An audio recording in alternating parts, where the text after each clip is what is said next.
अभ्यास 2 कारक विभक्ति परिचय। निम्नलिखित वाक्यों को पढ़िए। त्वं यानेन गृहं गच्छसि। शिक्षकाः छात्राः वेदस्य मंत्र पठन्ति। छात्रः प्रश्नस्य उत्तराणि लेखन्या संचिकायां लिखति। उपरोक्त वाक्यों में क्रमशः 4, 5 और 6 पद है। इन सभी पदों को 2 भागों में बांटा जा सकता है, कारक पद और क्रियापद। प्रथम वाक्य में त्वं यानेन और गृहम ये 3 पद कारक पद है, जबकि गच्छसि ये एकमात्र क्रियापद है। जो क्रिया करता है उसको हम क्रियापद कहते हैं। इसी तरह अन्य 2 वाक्यों में भी पठन्ति और लिखति यह दोनों क्रियापद है, बाकी के अन्य कारक पद है। कारक पद को संज्ञा पद भी कहा जाता है। शब्द कारक शब्द का अर्थ है करने वाला। ऐसी वस्तु जिसका क्रिया को पूरी करने में काम पड़े। कोई क्रिया हो तो उसकी क्रिया को पूरा करने के लिए जिसका काम पड़ता है उसको क्रियापद कारक कहते हैं। क्रिया को जन्म देने वाले पदार्थ वस्तु को कारक कहा जाता है। इसी प्रकार के कारकों की संख्या 6 है, जैसे कर्ता, कर्म, करण, संप्रदान, अपादन, अधिकरण। ये सभी कारक क्रिया के उत्पन्न होने वाले अधिकतर सहायक सिद्ध होते हैं। निम्नवत चित्र के आधार पर इस बात को सहजता से समझा जा सकता है। अभी हम चित्र को देखते हैं। आइए, आपको ये चित्र अपनी नोटबुक में बनाना भी है। तो विद्यार्थी मित्रों, यहाँ दिया है छात्र मतलब कर्ता। कोई वाक्य होता है, कुछ भी होती है क्रिया, तो उसमें करने वाला जो होता है उसको कर्ता कहते। उत्तराणी यानी कर्म, तो वो विद्यार्थी क्या काम करता है, कर्म क्या करता है, उत्तर देने का काम करता है। तो उत्तराणी मतलब कर्म, वो कर्म है। लेखन यानी मतलब करण, करण विभक्ति। तो करण मतलब लेखन यानी जो क्रिया कर रहा है उसमें जिस साधन का उपयोग होता है उसको कहते हैं करण। ज्ञानाय संप्रदान, तो क्रिया करने का जो उद्देश्य है उसमें से जो मिलता है उसको कहते हैं ज्ञानम संप्रदायन। फिर पुस्तकान यानी अपादन, तो किस वस्तु में से ये ज्ञान प्राप्त करता है, किस में से उसको जो क्रिया है वो मिलती है, उसको कहते हैं अपादन। वर्गखंडे अधिकरण मतलब वर्गखंड में तो जो क्रिया करता है उस जगह को अधिकरण कहते हैं। लिखति यानी वो क्रिया है। छात्राः उत्तराणि लेखन्या ज्ञानायाम पुस्तकायाम वर्गखंडे लिखति। तो विद्यार्थी मित्रों, आपको समझ में आ गया होगा कि कोई भी क्रिया के अंदर कर्ता होता है। जो क्रिया करता है, करने वाला, उसको कर्ता कहते हैं। और जो क्रिया करता है खेलने की, खाने की, उसको कर्म कहते हैं। और जिसके द्वारा करता है, साधनों के द्वारा, उसको कहते हैं करण। और उसमें से जो प्राप्त होता है ज्ञान उसको संप्रदान कहते हैं। और जिसमें से उसको मिलता है वो जो चाहिए वो उसको अपादान कहते हैं। और जो जगह होती है उसको कहते हैं अधिकरण। और जो करता है उसको क्रिया कहते हैं। तो विद्यार्थी मित्रों, आपको ये जो आकृति है वो बनानी है अपने नोटबुक में। अभी हम आगे पढ़ते हैं। उपरोक्त चित्र में लिखना क्रियापद के भिन्न भिन्न 6 प्रकार के कारक को एक साथ प्रयोग किया गया है। इन 6 कारकों से संबंधित पद वाक्य में कभी कभी प्रयुक्त होते हैं। जैसे छात्र, इसके कर्ता के साथ गुरुकुलस्य संबंधवाचक पद भी आ सकता है। जैसे कि उसके साथ संबंधवाचक पद भी होता है। जैसे कि छात्र किसका है, कहाँ का, तो गुरुकुल का विद्यार्थी। ऐसे साथ में आने वाले शब्द को संबंधवाचक पद भी कहा जाता है।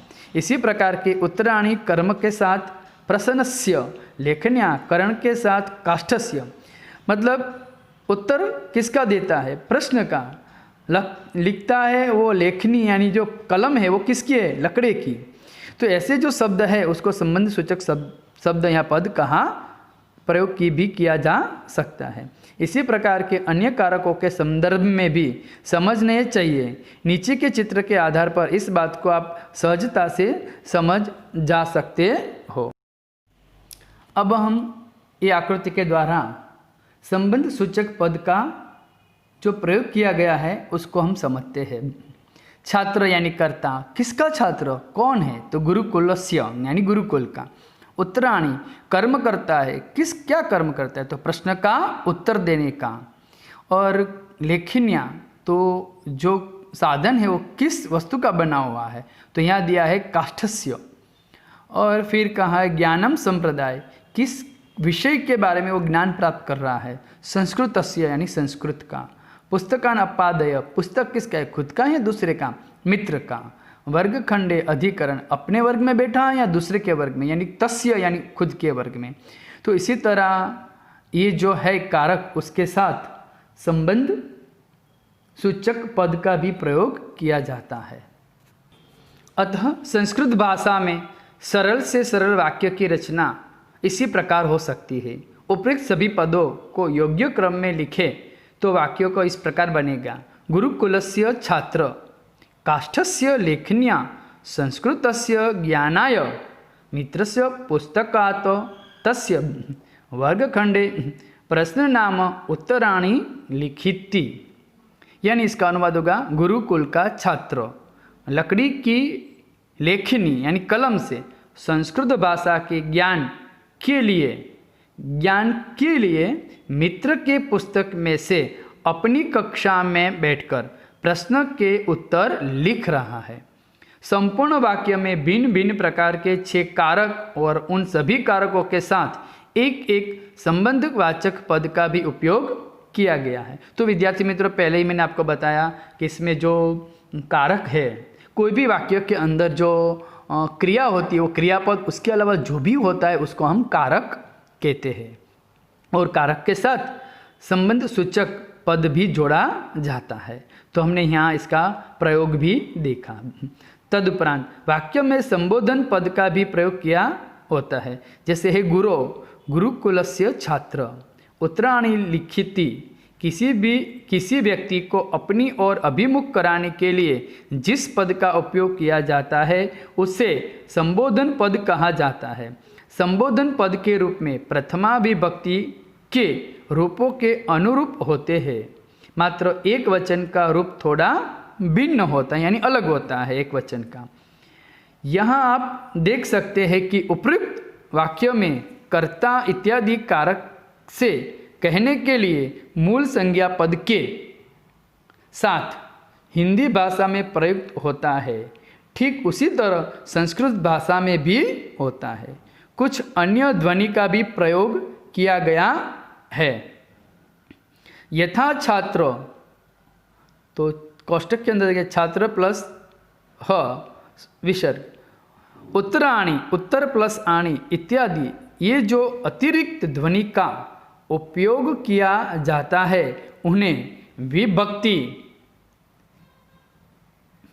के नाम से जाना जाता है। इन विभक्तियों का प्रयोग अलग अलग कारकों को अर्थ बताने के लिए किया जाता है।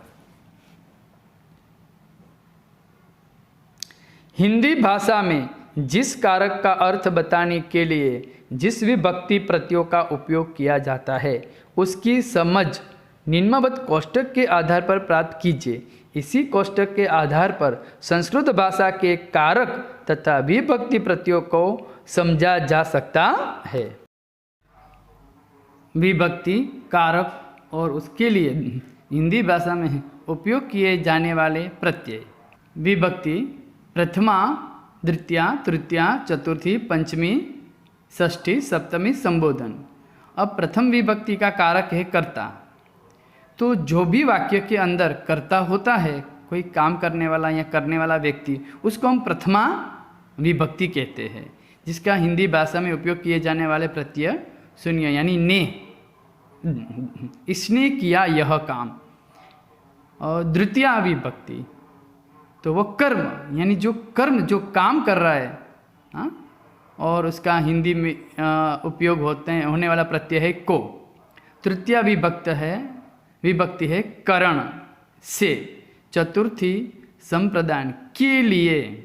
पंचमी अपादन से अलग होने का संदर्भ। षष्ठी संबंध का की के। सप्तमी अधिकरण में पर। संबोधन तो आठवीं विभक्ति है संबोधन। हे हो अरे, हे राम, हे रवि, हे मनोज, ऐसे करके जो बुलाया जाता है उद्देश्य करके, जिस किसी का ध्यान अपनी ओर दिलाने के लिए, उसमें आते हैं संबोधन विभक्ति। एक ही वस्तु किसी एक क्रिया के लिए अथवा विभिन्न क्रियाओं के अनुसंधान में अलग अलग कारक के रूप में काम कर सकते हैं। जैसे नाम संज्ञा अलग अलग क्रिया के अनुसंधान में कहीं कर्ता कारक तो कहीं कर्म कारक के रूप में प्रयुक्त किया जा सकता है। यथा पहला पुस्तकम अस्ति, दूसरा छात्र पुस्तकम पठति, पुस्तकेन ज्ञानम भवति, चौथा पुस्तकाय स्थानम अस्ति, पांचवा पुस्तकात श्लोकम लिखति, छठा पुस्तकस्य नाम रामायण अस्ति, सातवां पुस्तके अष्टोध्याय सन्ति। उपरोक्त वाक्य में पुस्तक संज्ञा पद का प्रयोग भिन्न भिन्न संदर्भ में किया गया है।